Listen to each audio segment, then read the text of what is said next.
श्रीशैलेशदयापात्रं धीभक्त्यादिगुणार्णवं यतीन्द्रप्रवणं वन्दे रम्यजामातरं मुनिं नीलातुङ्गस्तनगिरितटी सुप्तमुद्बोध्य कृष्णं पारार्त्यं स्वं श्रुतिशतशिरसिद्धमध्यापयन्ति स्वोचिष्टायां स्रजिनिगलितं या बलात्कृत्य भुङ्क्ते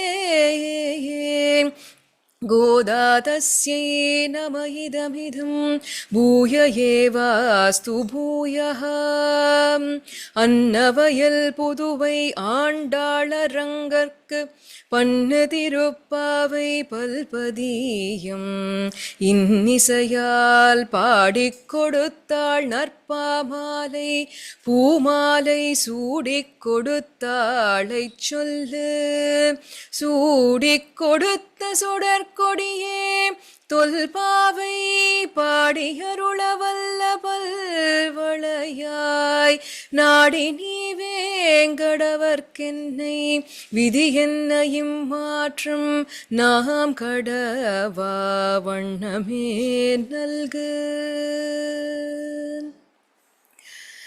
ஸ்ரீமதே ராமானுஜாய நமः. ஸ்ரீமத் வரவர முனையே நமः. ஸ்ரீ பாலதன்வி குரவே நமः.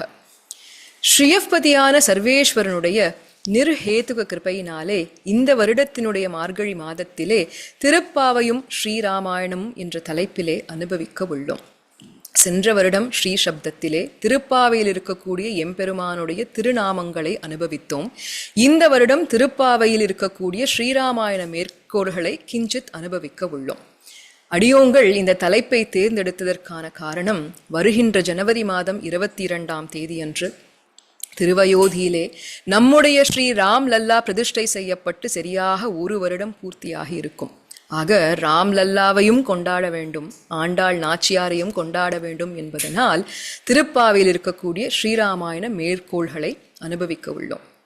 இதை ஆங்கிலத்திலே ஸ்ரீமதி வித்யா ராகவன் அவர்களும், கன்னடத்திலே ஸ்ரீமதி கிருஷ்ண தபஸ்வனி அவர்களும், தெலுங்கிலே ஸ்ரீமதி மயூரவல்லி சந்தானம் அவர்களும், தமிழிலே அடியேனும் விண்ணப்பிக்க விழுகிறோம். அது மட்டுமல்லாது சென்ற வருடம் போல இந்த வருடமும் பிரத்யேகமாக எஸ்டிடி பாடசாலாவில் இருக்கக்கூடிய சிஷ்யர்கள் அந்த நாளுக்கு ஒரு பாசுரமாக சமர்ப்பிக்க உள்ளார். அது மட்டுமல்லாது கோல கைங்கரியமும் இடம்பெற உள்ளது. அனைவரும் கூடியிருந்து குளிருமாக பிரார்த்தித்துக் கொள்கிறேன். இந்த தருணத்திலே அடியேன் அனைத்து குருமார்கள் பாதங்களையும் பணிந்து வணங்கி, பிரத்யேகமாக அடியேனுடைய குரு ஸ்ரீ ஊவே வானமாமலை பத்மநாபன் சுவாமி அவர்களுக்கும், ஸ்ரீ ஊவே சந்தானம் ராஜகோபாலன் சுவாமி அவர்களுக்கும், ஸ்ரீ ஊவே திருமையம் சுந்தர்ராமன் சுவாமி அவர்களுக்கும் கிருத்தஜ்ஞதையை தெரிவித்துக் கொள்கிறேன். பல சந்தேகங்களை நிவர்த்தி செய்து பல நுட்பமான விஷயங்களை அடியேனுக்கு கற்பித்துள்ளார்கள். தலையிலால் கைமாறுலேன். அது மட்டுமல்லாது இதை யதாமதி அடியேன் விண்ணப்பிக்க விழுகிறேன். இன்றைய தினம் திருப்பாவை எப்படி பிறந்தது, திருப்பாவைக்கும் ஸ்ரீராமாயணத்துக்கும் என்ன சம்பந்தம் என்பதை பார்த்துவிட்டு தலை கட்டுவோம். திருப்பாவை ஸ்ரீ ஆண்டாள் நாச்சியார் அருளிச் செய்தது. ஆண்டாள் நாச்சியார் பூமி பிராட்டியினுடைய திரு அம்சமாக திரு அவதாரம் செய்தவர். ஸ்ரீவில்லிபுத்தூரிலே பொங்கும் பரிவாலே எம்பெருமானுக்கு திருப்பல்லாண்டு பாடிய பெரியாழ்வாருக்கு திருமகளாக திருவாடிபூரத்திலே அவதரிக்கிறாள் ஆண்டாள். அந்த சின்ன வயசுலேருந்தே பெரியாழ்வார் அவளுக்கு ஊட்டி வளர்த்ததெல்லாம் கிருஷ்ணானுபவம். ஆக கண்ணனின் பேர்ல அதீத பிரேமம், அதீத பக்தி. மணந்தால் இனி கண்ணனையே கணவனாக வரிப்பேன் என்கின்ற அளவுக்கு பிஞ்சாய் பழுத்திருந்தாள் ஆண்டாள். அப்போ 5 வயசு குழந்தை இல்லையா, அவளுக்கு எதுவும் தெரியல. அங்க இருக்கக்கூடிய வடபெரும் கோவிலுடைய சந்நிதிக்கு போய் இதை விண்ணப்பம் செய்கிறாள். ஆனால் அவனோ அர்ச்சா விக்கிரகம், அதை குலைத்து கொண்டு ஆண்டாள் கிட்ட பேசல. பிஞ்சு மனம் நொந்தது. சரி, கிருஷ்ணனையே நேரா சென்று அனுபவித்தால் என்னன்னு கேட்டா, இவளோ கலியுகத்தில் பின் பிறந்து விட்டாள். அவனோ துவாபர யுகத்துல முடிச்சு தலையை கட்டிண்டு அவன் கிளம்பி போயாச்சு ஸ்ரீவைகுண்டத்துக்கு. ஆக நேரா சென்று கிருஷ்ணனை அனுபவிப்பதற்கான காலம் இல்லை இப்போ. சரி, கிருஷ்ண பரமாத்மா நடையாடின திவ்ய தேசங்கள் எல்லாம் இருக்கே, அவன் உருண்டோடின அந்த மணல்ல போய் தானும் உருண்டா என்ன? இதே நாச்சியார் திருமொழியில கதர்றாளே, வடமதுரைக்கென்னை உய்த்திடுமின் பாண்டிவடத்துக்கென்னை உய்த்திடுமின் பிருந்தாவனத்துக்கென்னை உய்த்திடுமின்னு கதறா இல்லையா? அதை போல அங்கு சென்று கிருஷ்ணானுபவம் செய்தால் என்னன்னு கேட்டா, அந்த திவ்ய தேசங்கள் அனைத்தும் வடநாட்டு திவ்ய தேசங்கள். இவளோ இங்க கீழே இருக்கா, தெற்குல இருக்கா. இன்றைய காலகட்டத்திலே நவீன வசதிகள் இருக்குன்னு சொன்ன போதிலும் அவ்வளவு சுலபமாக வடநாட்டுக்கு யாத்திரை போக முடியறதான்னு இல்லையே. அப்போ இந்த 5 வயசு குழந்தைய யார் அவ்வளவு தூரம் கூட்டிட்டு போவா? ஆக அதுவும் சரியாக அந்த காலகட்டத்துக்கு சரியாக ஒத்து வரல. சரின்னு ஆண்டாள் இப்படியே கொஞ்சம் தவிப்போடு இருந்த பொழுதுதான் ஸ்ரீவில்லிபுத்தூருக்கு ஒரு உபன்யாசகர் வந்தாராம். அவர் கிருஷ்ண பரமாத்மாவினுடைய கதைகளை எல்லாம் சொல்லிக்கொண்டே வர அதுல ஒரு சம்பவம். இந்த கோபிகள் அனைவருக்கும் கிருஷ்ணன் பேர்ல பேரன்பு, அது எல்லாருக்கும் தெரிஞ்சது இல்லையா? அப்போ அவனோடையே ஓடி ஆடி விளையாடி காலங்களை கழித்து கொண்டே இருக்க அந்த அன்பினால ஒரு பெருத்த சந்தோஷம். அந்த சந்தோஷம் எப்போ கிடைக்கிறதுனா சம்ஸ்லேஷம், சேர்த்தியில் இருக்கக்கூடிய சந்தோஷம். அந்த சந்தோஷம் மிகுதியானால் உயிர் பிரிந்து விடுமோங்கிற ஒரு நிலை இருக்கும் பொழுது கிருஷ்ண பரமாத்மா என்ன செய்வானாம், சற்று தன்னை மறைத்து கொண்டு ஒரு விஸ்லேஷம், பிரிவை தருகின்றான். அதை போல அந்த கோபிகைகள் பிரிந்து இருக்கக்கூடிய தருணத்துல கூட கிருஷ்ணனை விட்டு பிரிஞ்சு எப்படி இருக்க முடியும்? அந்த தவிப்புனால அனுக்கரித்து தரிப்பார்கள். அனுக்கரித்து தரிப்பது என்றால் இந்த காலத்துல குழந்தைகள் எல்லாம் சொல்றோம் இல்லையா, பிரிட்டண்ட் அண்ட் பிளே அப்படிங்கிறது தான், இமிட்டேட் பண்ணுறது. அப்போ ஒரு கோபிகை சொல்வாளா, இங்க வாடி, நீ தான் இன்னைக்கு கிருஷ்ணன், நான் தான் இன்னைக்கு காளியன், நர்த்தனம் ஆடுவா அப்படின்னு வாழாம். இப்படி கிருஷ்ணனுடைய லீலைகள் அனைத்தையும் அவர்கள் அனுக்கரித்து தரித்ததாக இந்த உபன்யாசகர் சொல்ல, இதை கேட்டுக்கொண்டிருந்த பிஞ்சு குழந்தையான ஆண்டாள், ஆஹா இது நல்ல வழியா தோன்றதே, நாமும் அனுக்கரித்து தரித்தால் என்ன, அவனை பிரிஞ்சு இருக்க முடியலையா, அந்த பிரிவாற்றாமையினால அனுக்கரித்து தரிப்போம் என்று தன்னையும் அந்த கோபிகை ஸ்திரீயாக நினைத்து பாவித்து கொண்டாள். தன்னுடைய தோழிகளை கோபிகை மற்ற ஸ்திரீகளாக பாவித்து கொண்டாள். திருவாய்ப்பாடியாக ஸ்ரீவில்லிபுத்தூரை பாவித்து கொண்டாள். வடபெரும் கோவில் அந்த சந்நிதி இருக்கு இல்லையா, அதை நந்தகோபனுடைய கிரகமாக அனுக்கரித்து வடபெரும் கோவிலுடையானையே ஸ்ரீ கிருஷ்ண பரமாத்மாவாக அனுக்கரித்து அவள் அருளி செய்ததுதான் இந்த திருப்பாவை பாசுரம். அந்த காலத்துல என்ன பண்ணாராம், இந்த கோபிகள் அனைவரும் கிருஷ்ணா கிருஷ்ணான்னு இப்படியே ஓடிண்டே இருக்க, இதை பார்த்த அன்றைய பெண்கள் எல்லாருக்கும் ஏதோ பிடிக்கல. அதனால இப்படியே போனா என்ன ஆர்தி இவர்களுடைய கதி என்று இந்த கோபி பெண்கள் அனைவரையும் தன்னுடைய அந்த கிரகத்துக்குள்ள அடைச்சு வச்சுட்டான். கிருஷ்ணனை போய் சந்திக்க முடியாமல் கிரகத்திலே அடைத்து வைத்தார்கள். அது மட்டும் அல்ல, கிருஷ்ணனுக்கு பிடித்ததான வெண்ணையும் அவனுக்கு தரல. அப்போ கிருஷ்ணனுக்கு பிடித்த 2 விஷயங்கள், கோபி ஸ்திரீகள் மற்றும் வெண்ணெய், 2ஐயும் தடுத்தார்கள் அந்த கோபிமார்கள். அதன் காரணத்தாலோ என்னவோ அன்றைய தினம் திருவாய்ப்பாடியிலே மழை நின்றது, ஒரு வறட்சி ஏற்பட்டது. அப்போ இந்த கோபிமார்களுக்கெல்லாம் தோணித்தான், சரி சரி வேணா இந்த கோபிமார்கள், இந்த குழந்தைகள் எல்லாம் இருக்கார்களே, இவர்களை வைத்து கொண்டு ஒரு நோன்பு நோத்தால் என்ன, அந்த நோன்புக்கு தேவையான உபகரணங்கள் எல்லாத்தையும் கிருஷ்ணனே செஞ்சு தரட்டும் என்று ஒரு நோன்பு நோக்கும்படியாக செய்தார்கள். இந்த கதையெல்லாம் இப்போ ஆண்டாள் கேட்டுருக்கா, அவளுக்கு தெரிய வருது இதெல்லாம். அப்போ அந்த நோன்பு நோட்பதை ஒரு வியாஜமாக, ஒரு எக்ஸ்கியூஸ்னு சொல்றோம் இல்லையா ஆங்கிலத்துல, வியாஜமாக வைத்துக்கொண்டு கிருஷ்ணானுபவம் செய்யலாம் என்று அந்த கோபிகளுக்கு பரம சந்தோஷம். அப்போ நோன்பு நோட்க வேண்டும் என்பதற்காக இந்த கோபிமார்கள் தாய்கள் எல்லாம் என்ன பண்ணா, இந்த குழந்தைகளை எல்லாம் அழைத்து கொண்டு கிருஷ்ணனிடத்துல கொண்டு போய் விட்டாளாம். கிருஷ்ண பரமாத்மா சொன்னானா, சரி இன்றைய பொழுது எல்லாரும் போய் நன்னா உங்க கிரகங்கள்ல நன்னா தூங்குங்கோ, நாளைக்கு வெடிகாத்தால என்னுடைய கிரகத்துக்கு வாங்கோன்னு சொல்லி அவனும் நப்பின்னையுமாக நந்தகோபனுடைய கிரகத்திலே சென்று கண் வளரச் சென்றார்கள். இப்போ இந்த கோபிகள் எல்லாம் வெடிகாலம்பர எழுந்துண்டு தன்னுடைய தோழிமார்களை எல்லாம் அழைத்து கொண்டு நந்தகோபனுடைய கிரகத்துக்கு சென்று அங்க இருக்கக்கூடிய நந்தகோபர், யசோதை, பலராமர் என்று இவர்களையெல்லாம் எழுப்பி, நப்பின்னையை எழுப்பி, அப்புறம் கிருஷ்ண பரமாத்மாவை எழுப்பி கிருஷ்ணனிடத்திலே, அப்பா கண்ணா உன்னுடைய திருவடிகளிலே எப்பொழுதும் கைங்கரியம் செய்ய வேண்டும், எற்றைக்கும் 7 பிறவிக்கும் உன்னுடைய திருவடிகளிலே கைங்கரியம் செய்ய வேண்டும் என்பதை விண்ணப்பிக்க உள்ளார்கள். இதுதான் திருப்பாவை. அப்போ இதுல தேரின அர்த்தம் என்ன, உபாயம் உபேயம், அதாவது சென்று அடைவதற்கான இலக்கு, அதற்கான வழி இரண்டும் அந்த எம்பெருமான் தான் என்பதை தெள்ளத் தெளிவாக காட்டியதுதான் இந்த திருப்பாவை. இப்போ இந்த திருப்பாவைக்கும் ஸ்ரீராமாயணத்துக்கும் என்ன சம்பந்தம்? ஸ்ரீராமாயணத்தை எப்படி கொண்டாடுறோம்? முதல்ல அதனுடைய தியான ஸ்லோகத்திலேயே வேதவேத்யே பரே பும்சே என்று வேதத்தில் பிரதிபாதிக்கப்பட்டவனான எம்பெருமான் தான் ஸ்ரீராமனாகவும் அந்த வேதமே ஸ்ரீராமாயணமாகவும் திரு அவதாரம் செய்ததுன்னு சொன்னோம் இல்லையா? இந்த திருப்பாவை எப்படி கொண்டாடுறோம்? வேதத்தின் வித்துன்னு தானே கொண்டாடுறோம். ஆக திருப்பாவை எதை காட்ட வந்ததுன்னா வேதத்தினுடைய சாரமாக இருக்கக்கூடிய சரணாகதியை காட்ட வந்தது.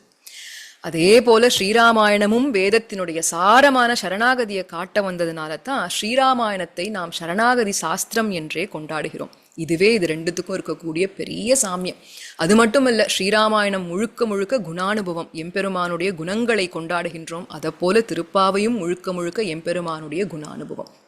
அப்போ அதனாலதான் இதற்கு வியாக்கியானம் இட்டருளிய நம்முடைய பூர்வாச்சாரியர்கள், இதற்கு பல வியாக்கியானங்கள் இருக்கு. குறிப்பாக சுவாமி பெரியவாச்சான் பிள்ளை அவர்கள், வியாக்கியான சக்கரவர்த்தி அவர்கள் அருளி செய்த 3000 படி, அது மட்டுமல்லாத அழகிய மணவாள பெருமாள் நாயனார் அவர்கள் அருளி செய்த 6000 படி, ஆயி ஜனன்யாச்சாரியார் அருளி செய்த 2000 படி, 4000 படி, இதற்கு மேல புத்தூர் சுவாமியும் அழகா இதெல்லாத்தையும் தெளிவுபட நமக்கு கொடுத்திருக்கார்.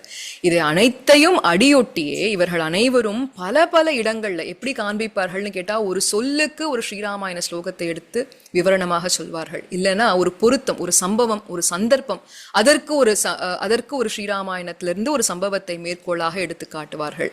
இல்ல திருப்பாவை ஸ்ரீராமாயணத்தை காட்டிலும் ஏற்றம் பெற்றது அப்படிங்கிறதையும் காட்டுவார்கள். இப்படியாக இருக்கக்கூடியதையெல்லாம் பூர்வாச்சாரியர்கள் அருளி தந்திருக்கார், வர்ஷித்திருக்கார்கள்னு சொல்ல வேண்டும். அதிலிருந்து இன்றைய அனுபவம் எப்படி, அதாவது இந்த தொடருடைய அனுபவம் எப்படின்னா, ஒரு திருப்பாவை பாசுரத்துக்கு ஒரு ஸ்ரீராமாயண மேற்கோளை அந்த கால அவகாசத்துக்குள்ள ஒரு 10-15 நிமிஷத்துக்குள்ள அனுபவிக்க உள்ளோம். இது மட்டும் இல்லாமல் சுவாமி ஆயி ஜனன்யாச்சாரியர் அவர் ஆண்டாள் நாச்சியாருக்கும் திருப்பாவையிலே ஆண்டாள் நாச்சியார் அவளுடைய அந்த ஸ்திதியில் எப்படி அருளி செய்தாலோ அதற்கும் ஸ்ரீராமாயணத்தில் இருக்கக்கூடிய சில கதாபாத்திரங்கள் புருஷர்களுக்கும் என்ன சாமியம் என்பதையும் தன்னுடைய அவதாரிகையில காண்பிச்சிருக்கார். அதை சற்று இப்பொழுது அனுபவிப்போம். இப்போ திருப்பாவையினுடைய பிரதான கதாபாத்திரங்கள் ராமபிரானை தவிர அவருக்கு 3 சகோதரர்கள் இல்லையா? முதல்ல இளையாழ்வார், பரதன், சத்ருக்னாழ்வார். இவர்களுக்கும் சீதா பிராட்டி, இந்த 4 பேத்துக்கும் ஆண்டாள் நாச்சியாருக்கும் என்னென்ன சாமியங்கள் அப்படிங்கிறத சுருக்கமாக அனுபவித்து தலை கட்டுறேன். இப்போ முதல்ல பின்னாடில இருந்து ஆரம்பிப்போம், சத்ருக்னாழ்வான்ல இருந்து ஆரம்பிப்போம். என்ன சொல்லப்பட்டிருக்குன்னு கேட்டா, இளையாழ்வார் எப்படின்னா, ராமபிரான் காட்டுக்கு கிளம்புறார்.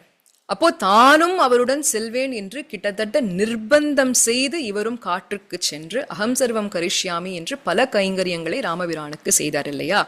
இப்படி நிர்பந்தித்து அனுபவிக்க வேண்டும் என்று பக்தி பாரவசியத்தாலே இருக்கக்கூடியவர்கள் ஆழ்வார்கள் என்று பொதுவாக இளையாழ்வார் லக்ஷ்மணருக்கும் ஆழ்வாருக்கும் இருக்கக்கூடிய சாமியம்.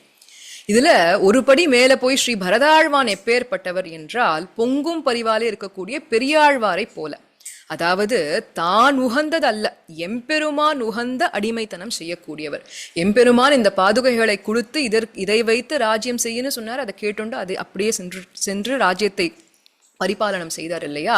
ஆக இவர் எப்பேற்பட்டவர்னா, எம்பெருமானுக்கு சம்பிருதி ஏற்பட வேண்டும், அவன் எங்க இட்டானோ அந்த வழக்காக இருக்க வேண்டும் என்று இருக்கக்கூடியவர். அதை போல இருக்கக்கூடிய பெரியாழ்வார், அவரும் எம்பெருமானுக்கு சம்பிருதி, அதனால் தானே திருப்பல்லாண்டை அருளி செய்தார். ஆக ஸ்ரீ பரதாழ்வானும் பெரியாழ்வாருக்கும் ஒரு சாமியம் காட்டப்பட்டது. இதற்கு மேல ஸ்ரீ சத்ருக்னாழ்வான், அவர் எப்படி அப்படின்னா, பரதாழ்வானே எல்லாம் என்று இருந்தவர். இதுதான் சரம பருவ நிஷ்டையில் இருக்கக்கூடியவர் இல்லையா? கச்சதா மாதுல கிரகம்னு ரொம்ப பிரசித்தமான ஒரு ஸ்லோகம். இப்போ எல்லாருக்கும் தெரியும், இவர்களுடைய திருக்கல்யாணம் முடிஞ்சதுக்கு அப்புறமா தன்னுடைய தாய்மாமன் வீட்டுக்கு வரதாழ்வான் எழுந்தருள்றார் இல்லையா? அப்போ கிளம்பி போகும் பொழுது சத்ருக்னாழ்வானையும் அப்படி கூட அழைச்சிட்டு போனாராம். எப்படின்னா, ஒரு அச்சித் வஸ்துவை போல. இப்போ ஒரு வாழை ஒரு ராஜா எப்படி எடுத்து சொருகிண்டு கிளம்புவாரோ அதை போல இந்த காலகட்டத்தில் ஒரு உதாரணம் சொல்லணும்னா, எல்லாரும் இப்போ கிளம்புறோம் அலுவலகத்துக்கோ எங்கேயோ வெளியில கிளம்புறோம்னா நமக்கே தெரியாம டக்குன்னு அந்த தொலைபேசி அப்படி அலைபேசி போன் கையில எடுத்துட்டு கிளம்புறோம் இல்லையா? அதை போல ஒரு அச்சித்த போல சத்ருக்னனையும் எடுத்துட்டு போனார். இப்போ வரதாழ்வான் செல்வதற்கு இது உச்சிதமான காலமா, இதுக்கெல்லாம் நேரம் காலம் எல்லாம் பார்த்தார்கள். ஆனா சத்ருக்னனுக்கு அந்த மாதிரி எதுவுமே பார்க்கல. பரதன் கிளம்பினார், உடனே சத்ருக்னனும் கிளம்பிட்டார் இல்லையா? இத போல இருக்கக்கூடிய சரம பருவ நிஷ்டை, இதை காண்பித்தவள் தான் ஆண்டாள் நாச்சியார். ஏன் அப்படின்னா, அவளும் எவ்வளவு இடங்கள்ல விஷ்ணு சித்தன் கோதை, பட்டர்பிரான் கோதைன்னு காண்பிச்சுருக்கா. அப்போ அவருடைய ஆச்சாரியனான பெரியாழ்வாரிடத்திலே அவ்வளவு நிஷ்டை ஆண்டாளுக்கு. அது மட்டும் அல்லாமல் நீராட போதுவீர் என்று தான் மட்டும் செல்லாமல் அனைத்து பாகவதர்களையும் அழைத்து கொண்டுதானே எம்பெருமானை சென்றடைந்தாள். அதனால சத்ருக்னாழ்வான் நிலையில் இருக்கக்கூடிய ஆண்டாள் நாச்சியார் அருளி செய்தது இந்த திருப்பாவை. இது சத்ருக்னாழ்வானுக்கும் ஆண்டாள் நாச்சியாருக்கும் இருக்கக்கூடிய சாமியம். அடுத்ததாக ஸ்ரீ பரதாழ்வான். ஸ்ரீ பரதாழ்வான் காட்டுக்கு சென்று ராமர்தான் நாட்டை ஆள வேண்டும் என்று சொல்லும் பொழுது ராமபிரானுடைய அந்த சுவாமித்வம், எம்பெருமானுடைய சுவாமித்வ குணத்தை காண்பிக்கிறார். இப்போ ஆண்டாள் நாச்சியார் திருப்பாவை முழுக்க சொல்ல வந்த விஷயம் என்ன? எம்பெருமானுடைய திருவடிகளிலே கைங்கரியம் செய்ய வேண்டும் என்பது. அப்போ கைங்கரியம் செய்யக்கூடியவர்கள் யாருனாக்க சேஷபூதர்கள், அடிமையாக இருக்கக்கூடியவர்கள். அந்த கைங்கரியத்தை பெறக்கூடியவர் எவர் அப்படின்னா சேஷியாக இருக்கக்கூடிய எம்பெருமான், சுவாமித்வத்தை கொண்டவர். ஆக இந்த சுவாமித்வ குணத்தை காட்டியதனால் ஸ்ரீ பரதாழ்வானுக்கும் ஆண்டாள் நாச்சியாருக்கும் சாமியம் சொல்லப்பட்டது. மூன்றாவதாக ஸ்ரீ லக்ஷ்மணாழ்வார். ஸ்ரீ லக்ஷ்மணர் எப்பேற்பட்டவர் அப்படின்னா, பிறந்தது முதலாக பால்யாத் பிரவர்த்தி சுக்ஸ்னிக்தன்னு வருது இல்லையா ஸ்லோகம், அதாவது தொட்டில் பருவம் முதற்கொண்டு எம்பெருமானுக்கு ராமபிரானுக்கு கைங்கரியம் செய்ய வேண்டும் என்று அந்த சம்பத்தை வளர்த்து கொண்டவர் ஸ்ரீ லக்ஷ்மணாழ்வார். அதனாலதான் லக்ஷ்மணோ லக்ஷ்மி சம்பன்னகான்னு ஸ்ரீ வால்மீகி முனியும் கொண்டாடுறார். அப்போ அந்த தொட்டில் பருவம் முதலே, அதாவது ஒரு துளசி இப்பதான் முளைக்கிறது அந்த துளசின்னு சொன்னா கூட அதுக்கே அந்த மனம் இருக்கும் இல்லையா? எப்படி அந்த துளசியையும் அதனுடைய மனத்தையும் பிரிக்க முடியாதோ அதை போல லக்ஷ்மணனையும் அவர் செய்யக்கூடிய கைங்கரியத்தையும் பிரிக்க முடியாது. அதே போல இருக்கக்கூடியவள் தான் ஆண்டாள். அந்த பிறந்தது முதலாக தொட்டில் பருவம் முதலாக எம்பெருமானிடத்திலே அதீத பக்தி. ஏன்னா இவள் தானே பூமாதேவி, அந்த சகஜ பக்தி அம்சம் பூமாதேவியினுடைய அம்சமாக இருக்கக்கூடியவள் என்று லக்ஷ்மணருக்கும் ஸ்ரீ ஆண்டாளுக்கும் சாமியம் சொல்லப்பட்டது. கடைசியாக சீதா பிராட்டி. சீதா பிராட்டி சாக்ஷாத் லக்ஷ்மியினுடைய அம்சம், ஸ்ரீதேவியினுடைய அம்சம். அதே போல ஆண்டாள் நாச்சியாரோ பூமி பிராட்டியினுடைய அம்சம். அப்போ பிராட்டிக்கே உண்டான தன்மை என்ன? எம்பெருமானை பிரிந்தால் பிரிவாற்றாமை தாங்க முடியாது. பிரிவே இல்லை. ஆனாலும் இந்த இந்த ஸ்ரீராமாயணத்துக்கு அந்த பிரபந்தத்துக்குன்னு ஏற்றதாக ஒரு பிரிவு நமக்கெல்லாம் கற்றுக் கொடுக்கணுங்கிறதுக்காகத்தானே இந்த பிரிவெல்லாம்.